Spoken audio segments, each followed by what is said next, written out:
A football club can sell out its stadium every weekend and still go bankrupt. That feels impossible because supporters see money arriving constantly. Tickets are sold, shirts disappear from the club shop, and another sponsor appears beside the dugout.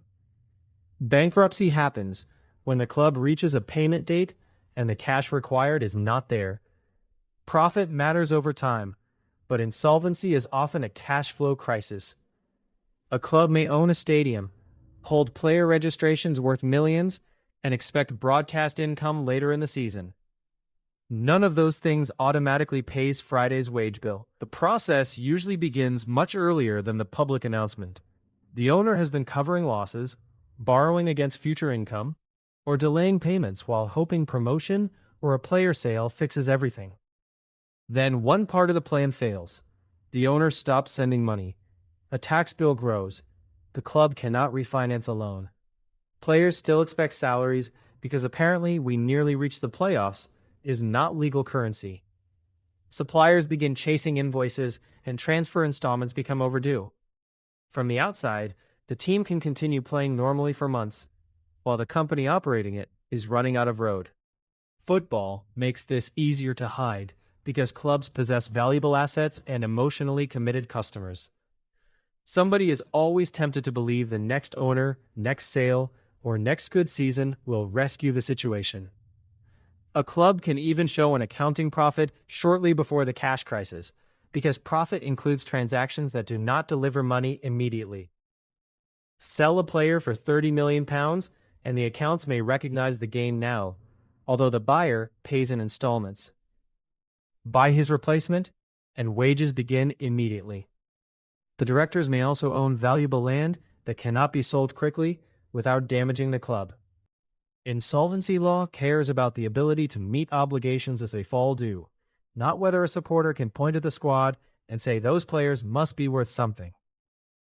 By the time staff salaries are late, the crisis has usually passed through several quieter stages involving stretched suppliers and frantic calls to lenders. The dangerous moment arrives when creditors lose patience. In England, HM Revenue and Customs can issue a winding-up petition over unpaid tax. Other creditors can take action as well. A court may eventually order the company to be wound up, which means a liquidator sells assets and closes the business if no viable rescue exists. Administration is designed to create another possibility. A licensed insolvency practitioner takes control, and the company receives protection from most creditor action, while the administrator tries to rescue it or sell the business as a going concern.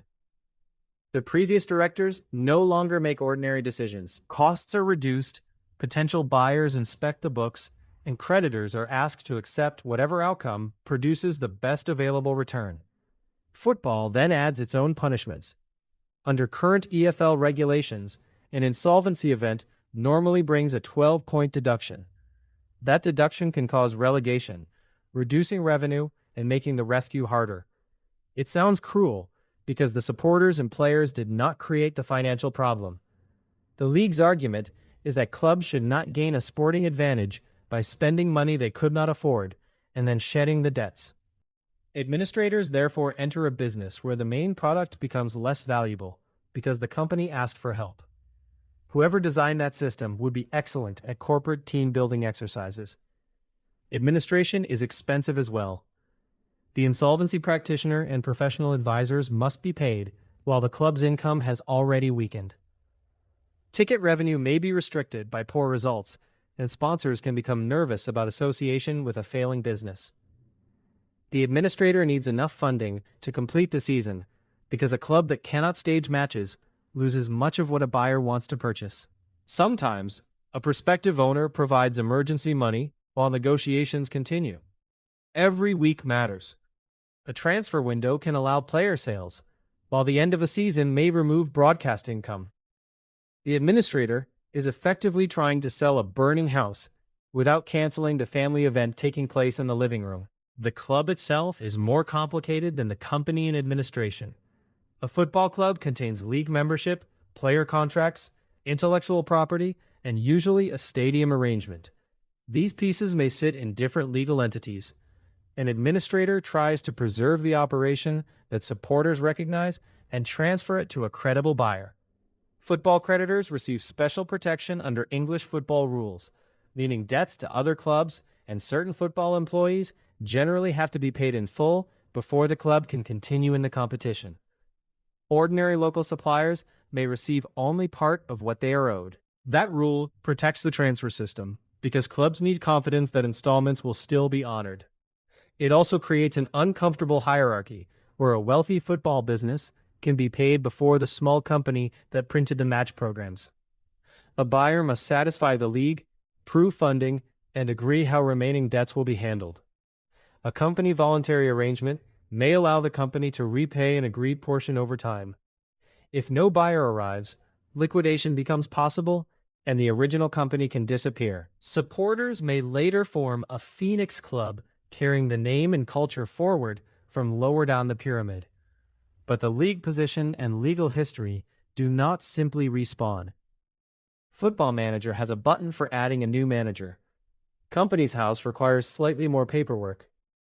Ownership structures can make the rescue harder.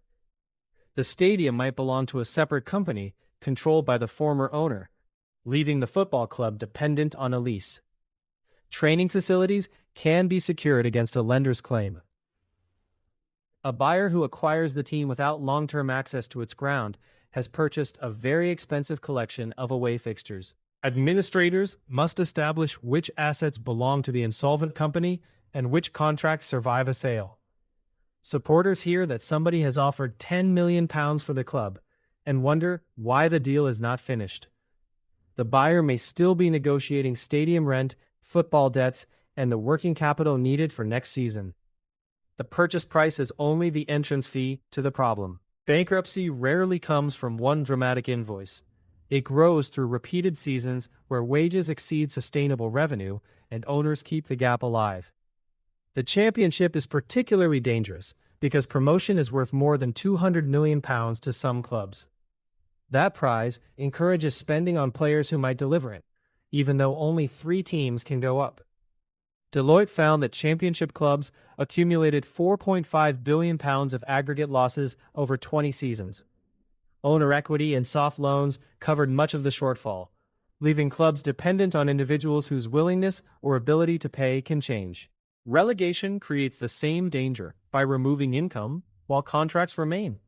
Sensible governance requires cash reserves and budgets that survive bad football outcomes. It also requires directors willing to disappoint supporters before the bank disappoints everybody. Selling a popular player or reducing wages can look unambitious in August and life-saving 2 years later. A football club goes bankrupt when hope has been financed for too long and the next promised source of cash does not arrive. Administration can save the club by forcing a sale or restructuring, although it brings sporting damage and painful losses for creditors. Liquidation is where the company finally runs out of rescue options. The strange part is that the badge can survive in the hearts of supporters, even when the legal entity behind it fails.